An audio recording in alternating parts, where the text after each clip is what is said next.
So our topic next is, and this is Dan Kennedy's comment about financial advisors, is they're all like that Weeds song, Little Houses, right? Little houses all in a row, ticky tacky, all the same. And you know, I stole from Tim Ferriss. You know, Tim Ferriss's great book, 4 Hour Work Week. Right. Is they had this vision of the old bald fat guy in the red BMW, and they didn't want to be the old bald fat guy in the red BMW. But you know, we pulled that, and you know, our typical financial advisor is the guy sitting behind an oak desk in a J.C. Penney suit. Right. You know, we don't want to look the same. with maybe a bookshelf behind him. Right. And you know, all the same. And Michael Kitches, you know, he said it's sad when you know your differentiator is people choose a financial advisor by zip code. And I thought it was a great line of his. Is you want to be unique, you want to be different, and you want to pick a niche. And I know that's kind of trendy right now, but people miss the point, right? Is from a purely marketing person point of view, is I'm much better to decide that I'm going to do plastic surgeons, or I'm going to do Procter & Gamble employees, or I'm going to do Microsoft employees, or I'm going to do tech industry CEOs. Sure. You know, pick anything, right? I'm into Porsches, I'm going to do Porsche owners. But it's much easier to market if you choose clearly by occupation or by hobby a group of people that you want to target. And then you can build affinity with them, and you can, most importantly, is you can rifle shot your marketing, right? So you could build 6 different front-end marketing projects, one targeted at different niches. Well, we talk to a lot of people, then we ask what they want to market, how they want to market, and they say they want to market to the whole world. We've talked about this a lot more in other segments, so we won't spend time on it today. But that's, again, the worst kind of idea you can have. But what we want to talk about is how you personally need to be different and not look like the guy in the J.C. Penney suit behind the desk, or even, you know, and that it may not be your vision of yourself, but just because you have the letters behind your name and you're a certified financial planner, or you have different criteria, it would be a lot like being an MD. There's lots of MDs, and a lot of people choose their doctors because it's who's on their insurance, or who's the closest doctor, or maybe they get a referral. You don't want to be that generic. You want to be different enough so that you can market and get the kind of target client that you want to have. Well, even using that example, is the more specialized somebody is, and the rarer their skill set is, the more highly compensated they are, right? Yeah, that's always true. So in part, I could specialize by what type of problem I solve, or I could use it either way. I could specialize by I only work with people, or I primarily work with people in this particular profession, right? Or that work in this particular company, or and it doesn't have to be only, but I can become the person that's the go-to, that's the specialist for that particular group, right? So if I lived in Seattle, it would be a natural to be the expert on Amazon's retirement plan and planning, or the expert on Microsoft's, or you know, I can go the other way and differentiate by like who I am. But there's all kinds of, in really probably both, right? Yeah, and imagine you went to somebody who did financial planning and you wanted to get some help for yourself, and you were an Amazon executive or an Amazon employee, and they said, oh yeah, I specialize in working with Amazon retirement plans. You'd feel really comfortable. But imagine you went to somebody and they say, oh yeah, I can work with Amazon retirement plans. I work with all kinds of retirement plans. I work with everybody. You might feel okay about that, but that I'm going to feel less comfortable about that guy, even if he says, oh, I'm an expert in all of them. That doesn't make me feel as comfortable. Again, using the doctor example, if you say, well, I've got carpal tunnel, problems. Oh, I'm a surgeon in all kinds of different things. I can work on your carpal tunnel surgery. I have back problems. I'm a surgeon in all kinds of things. I can work on your back. You'd never go to that surgeon. see, it doesn't make you feel comfortable. So the more, when we think about specialization and building authority and also building some uniqueness about yourself, those three things go together, and it can make you very powerful and strong in building a much bigger market. Yeah. Well, we have a mutual friend, David Phelps, and he's does finances for doctors and specifically for dentists. And he has a very clear avatar dentist that he's targeting. And it's those who want to not have to show up and be behind the chair every day with a certain number of assets, right? And again, it's not suggesting that you should chase dentists, but if you become the person who specializes for that particular group of people, and even if use Dan Kennedy as an example again, one of his first big companies was they did practice management, and they did it for chiropractors and dentists. So they had a complete marketing plan to get chiropractors in the door. They had a complete marketing plan to get dentists in the door. One aimed at dentists, one aimed at chiropractors, and then they put them in a room, and there was doctors sitting next to chiropractors, and all of the content was the same, the presentation was the same, everything else was the same. They just said doctor, but they had completely separate marketing for each group in order to get them into the room, right? Because if I just said anybody in the medical profession, I'm going to have less impact than if I said chiropractor. Right, and so to understand this, it may actually just be a marketing strategy. Yeah. There may not be much difference in how you actually work with them from a device point of view, but there could be. Could be, yeah. There could be, especially like in the example of the dentists that want to be not in the chair or not, working in the office. Well, my joke is we have 5 or 6 friends who all do different versions of that. My joke is there anybody really who's a dentist who wants to be a dentist? Yeah, it sounds like they don't, right? Well, one of them was selling a dental hygienist school to them. Another one was doing some other investment planning to get them out of. David is doing real estate with them. It's like, and that would be one where you're actually doing something different for that group, but it may or may not be that. The first part of this, though, is be the expert. So be the expert in the field that you want to be the expert in. And how do you do that? Well, so there's a lot of ways that you do that. One is how your marketing looks.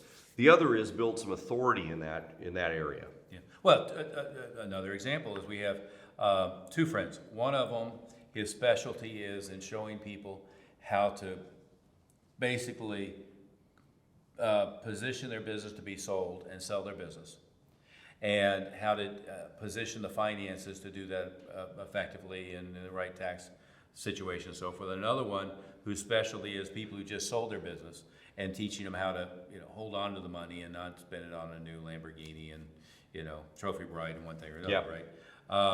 But that's a targetable audience. It's a business owner at a certain revenue level, at a certain age level, that can be positioned to sell, and then getting to those people to manage their assets when they. And by the way, the second one is people who just sold a business at $20 million and up. So his average assets under management that he's inheriting at the point of sale is Peter just did a deal that was $22 million. Well, that was the same deal. Guy sold his business, the check came in, and now it's new assets under management in one fell swoop. But it's figuring out how to target, and by the way, both of them are, no matter what else they do, one's a specialist in showing you how to position and sell your business and deal with the financial impact. The other one is a specialist in dealing with the financial windfall that you came up with and how to position yourself to be set for life with it. Yeah, and what this does is it gives you this expands your business. Yeah. So don't think of this when you specialize. This does narrow the type of client that you're going to work with, but it can expand your business because now when you target your marketing, you'll have more people pay attention to you. Again, the idea is if I know you're the go-to guy for divorced women age 45 to 55. Recently divorced women age 45 to 55 that are trying to figure out how to rebuild their retirement plan. I'm going to pay attention to that marketing now if I'm in that group, or dentists in this example, or that you have 100 dentists that you're exactly. We're using that example. So there's lots different groups that you could potentially be targeting, but when they know that you're the specialist in that group, now you could be a specialist in multiple groups. So if you want to keep expanding your business, you can be specialist in more than one group. In the example of doctors and chiropractors, that person was a specialist in 2 different groups. The marketing was different. The marketing was targeted to those 2 different groups. The actual work was the same. The work that they did in the workshop was the same, and probably the work that they did per client was the same. But the focus was very specialized so that those people would respond because they felt like that you were one of them, or at least you were paying attention to their group. Yeah. So maybe we should talk about how to be an expert in those areas and list some ideas. Yeah, absolutely. And another subtopic of this is just in the be different, right? And it's not about credentials, although that's the base level, right? The base level is they expect you to be competent, and they expect you to be well educated, and they expect you to be knowledgeable. And what so many people try to do is they try to market their credentials rather than market their expertise in a given way, or their uniqueness in a different way, and that's a mistake. And again, it's like the other businesses we've dealt with is, nobody knows, nobody cares, right?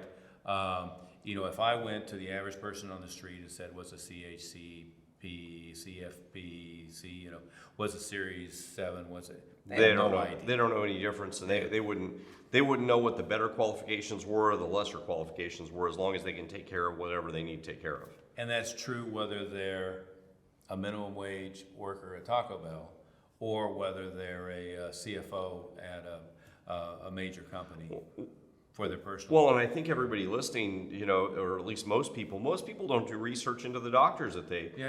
I had carpal tunnel surgery, and I assumed the doctor was. Mm-hmm. I probably should have done some more research on which doctor I had to pick, but they assigned me the doctor for my. Yeah, they all work fine. Okay, it's pretty good. That was a couple months ago. That's why it's in my mind. Yeah. But it was the one that my orthopedic surgeon recommended for my carpal tunnel surgery, so I just went with that guy. Mm-hmm. He may have just known him from the golf course for all I know, now that I'm thinking about it.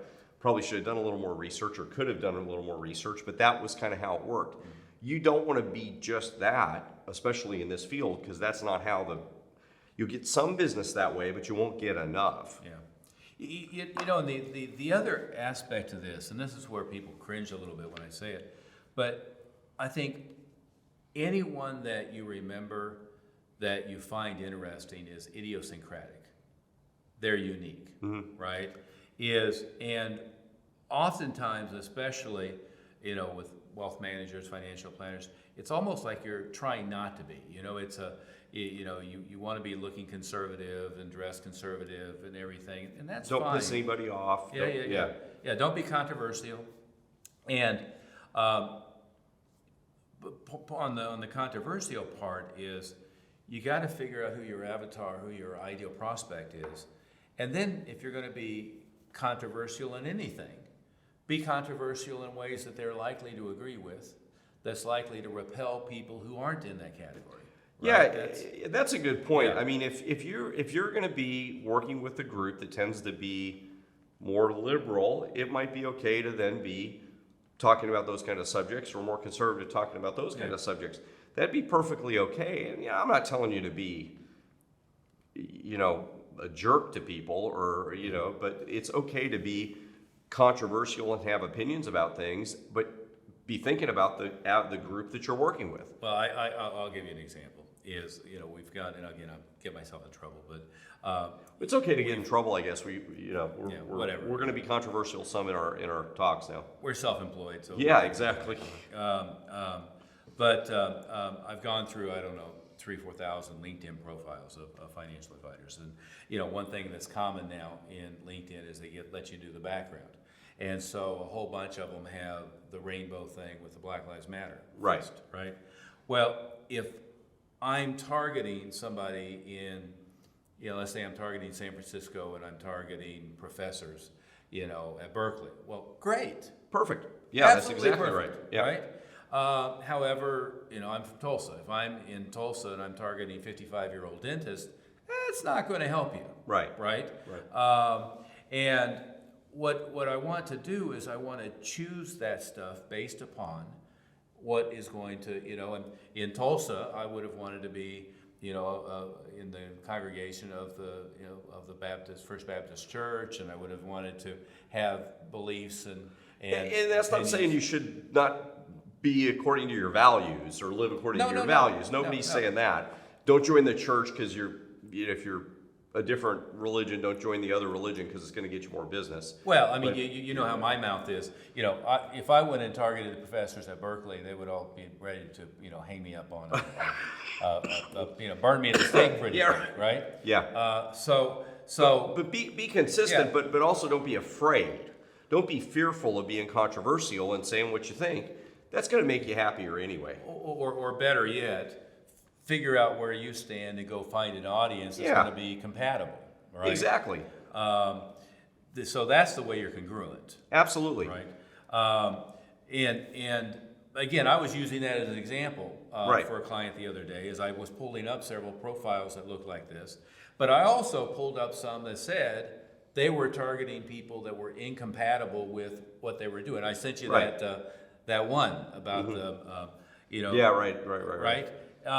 Is if you're going into the wrong person at the wrong time and what you are is incompatible with what they are, and I'm not talking about your black, white, red, whatever, but what your underlying value system is out of sync with what theirs are likely to be, then you're not picking people that's going to be a joy to your spirit. You're not picking people who you're surrounding yourself with that think more or less the way you do. You're not surrounding yourself with people that you're going to do the best service for, right? And by the way, if you go through your current client base and there's people that you hate, well, they should be gone. Right. And doing it ethically, go find somebody that they will sync with well. Go find somebody that they will sync with well. And, the first thing we do is we create enough of a pipeline for people that they don't have to tolerate people that are different. There was that high-profile LPL deal. An advisor got fired out of LPL, and because she had made a statement on a Skype call, I think. And you and I talked about that. We looked at it pretty thoroughly. But my reaction after it was all said and done was, if that individual advisor felt like she had clients that were going to be offended by somebody who was a different color than they were or whatever it might be, she might have wanted to get better clients, right? Might have wanted to get different clients. And to me, it was symbolic of somebody who wasn't particularly good at targeting a client base that she was going to feel comfortable with. My other business, I fired a bunch of clients with problems like that, right? So you've got to target and be consistent with who you are and go find an audience that you're going to click with. And the biggest mistake is not looking for an audience that you're going to click with. And, we had the conversation yesterday, several advisors whose closing ratio wasn't very good. Mm-hmm. But they were talking with people who, they didn't speak the same language. They weren't even in the same universe, right? So you want to go, that's part of being idiosyncratic, of being controversial, of finding a niche, is find people you'll be able to speak their language. Yeah, again, we're not telling anybody if you somehow want to be with, like you said, marketing in Tulsa, and most people in Tulsa are part of the Baptist church, but you're not Baptist, we're not telling you have to go join that church. Don't convert. We're not telling you have to do something like that, but it's okay to be controversial. It's okay to be yourself, and be thinking about that when you pick the avatar, the persona, or the demographics that you're going to work with. Because the demographics you're going to work with should be a group of people that you like working with. And for most of you guys that we talk to, it's so common. Well, who do you want to work with? Well, I want to work with 55 and up, people that are going to retire that have a lot of money. It's a pretty broad group, you know. I mean, it's okay, sure, Is it widows? Is it single women? Is it married couples? Is it divorcees? Is it professional background? Is it managerial background? Are they dentists who want to get out from behind ex-military the chair? people? Yeah, exactly. Right. I mean, if we can narrow that down and then figure out what those people like, what those people don't like, what those people, and then the other thing about being idiosyncratic that we want to get to too, before we're out of time, is what we talked about in another session about, maybe you're a fan of Star Trek, or maybe you're in the Porsche Club, or maybe you're, A great example. Remember Jerry Spence? Very high oh profile. yeah, the guy lawyer. with the he wore The suede jacket. And looked had like the ponytail. cowboy jacket Yeah, with yeah, the yeah, ruffles and yeah. stuff. Yeah. It really very, not just high profile, but very, very highly paid, and one of the best lawyers ever. Wrote a bunch of books. Really interesting guy. Just was himself, and that wasn't about any kind of club or anything he belonged to, but it made him interesting. Yeah. And it's okay to be interesting. I might not wear flip-flops and no shirt and shorts to your meetings with people, or maybe you would. It would depend. It would depend on if you're in Malibu Beach. Yeah, that's where I was going. I mean, it depends on what you're going to do. So it's got to match. Yeah, I wouldn't It's if got I to was in match. Martha's Vineyard. I would in Martha's Vineyard. I probably wouldn't in Arizona, where I'm from. No. It's probably not the right group. No. But or I also wouldn't do that if on your website it showed you one way and then it showed you another way. But you've got to make sure that being yourself also isn't. We're also not saying if you want to just have tattoos all over your face and you just want to be the way you want to be and screw everybody else. That's not it either. What you want to do is figure out who you want to work with. There's an audience for that. There's an audience for that. Understand who you're going to work with then. Yeah. If you're going to work with people that are, live on Venice Beach, then that might work for you. But you got to make sure these things match. And then we build out your marketing around that. Again, not the JCPenney suit in a desk with a bookcase behind you. Like everybody else. And you talk in a monotone and you say the same things that everybody has and say, well, you ought to save money and put money in an index fund and whatever. I mean, that's pretty exciting. I mean, they can read that off of They can do a Google search. Yeah, exactly. They could see that in the newspaper and do it themselves. Why should they use you? Yeah. So two examples, right? Is of the hundreds, if not thousands, of websites we've looked at, the last few months. One of the ones we liked the best, or a couple of them. One was the guy's University of Texas Longhorn guy, right? Right. And he serves University of Texas alumni. And by the way, there's a ton of. Yeah, there's a lot of them, There's and a ton a lot of them have money. Yeah. But the website is, I'm from Oklahoma, Yeah, the Longhorn symbol, whatever Well, that what is, is it it? looks like That's horns, who like he this. picked, Yeah. I'm thinking. No, I don't know what it is. Anyway, Whatever yeah. it is. But the website had, all the Longhorn stuff, that the color scheme was right, everything else. And he may have had several websites, but the one I looked at was for alumni of University of Texas, right? Another one, the guy's into fly fishing. And so the banner is him fly fishing, and there's a fly fishing blog as well as something else. And by the way, there's just a ton of those guys if you're in Montana or Wyoming or Colorado, wherever that are into fly fishing, right? But all of a sudden it makes him unique. And in the case of fly fishing, doesn't mean all of his clients are going to be into fly fishing, but it makes him unique. And if they are, oh my God, there's immediate affinity, right? There's something more beyond just, solve my retirement. The University of Texas thing, obviously, is, immediately. I mean, they can, I bet he should have. I would have him have the welcome package with the jersey and all the kitschy stuff with his logo on it at the same time, right? Yeah, and there's a difference between, like in the fly fishing case, I'm probably not going after specifically fly fishing. I might just be having that make Bill, or in the Jerry Spence example where he just has an idiosyncratic look. Right. That's just making me have personality. Yeah. In the case of the Texas Longhorn situation, I can definitely go after alumni and people that graduate with medical degrees. They have a big medical program there. I can go after lawyers, people that have graduated, 20 years ago. I can target that particular audience. So you've got to understand the differences between those things, but both of them work. And again, you're just different. Allow yourself to be different, and develop your personality in these kind of cases. Well, and have a backstory. I mean, that's, I think we're all familiar with now Marvel and DC, and an awful lot of these movies, Batman Begins, Sure. and the Spider-Man movie, I mean, it's about their origin story. But the more of an origin story you create for yourself, and the more of a backstory you create for yourself, and if you think of iconic characters, think about James Bond. James Bond is associated with Omega, Right. and/or Rolex Submariner. That was Aston Martin. Yeah, Aston Martin. And you can go through different characters and what's a consistent theme with them. What's something that's unique about them? I like Neil Peart, who sadly passed away recently. But it was the motorcycling thing, right? I read all of his books, and he was they would do a tour, and he would motorcycle from place to place, and he wrote all these travel books. But he also had like this, car collection, a bunch of a silver Aston Martin and a silver Corvette and a silver something else, the Silver Surfers.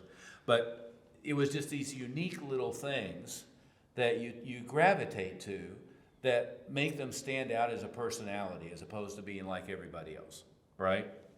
Yeah, so one of the messages here, one is before we wrap up today, be an expert. So you want to be an expert and be specialized in certain areas.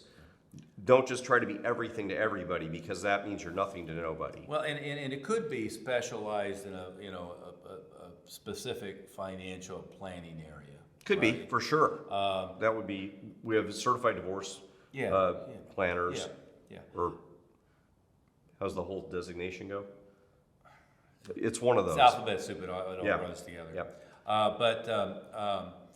But it could also mean that you're the person for plastic surgeons, or you're the person for Microsoft executives, or you're the person for, you want to pick a big enough niche that's worth messing with, right?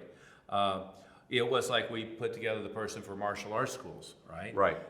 So with the unique needs, the argument is, the unique needs and situations, and in their case, they're never going to sell their business. They're never going to have a windfall there. So, they've got to, create wealth from their income stream. Sure. But you want to pick a group, which was the most unlikely one, right? That created a lot of business. But you want to create a group of people that you're going to be the expert in what they are, right? Or you have such affinity for them, University of Texas, that you're like one of them, and they feel comfortable because they're in your club and they're in the club already, and they want to affiliate with you. So there's specialization expertise and specialization affinity. Yeah. And being opinionated, assuming that you've chosen your avatar client to be congruent with you, and there is having things that are unique and memorable, right? Having things about you that are different from everybody else is, and it could be, if you're into classic Corvettes, well, don't have that just be your hidden hobby. Put them on your website. Have the club, market the Corvette club. Be at the Corvette shows.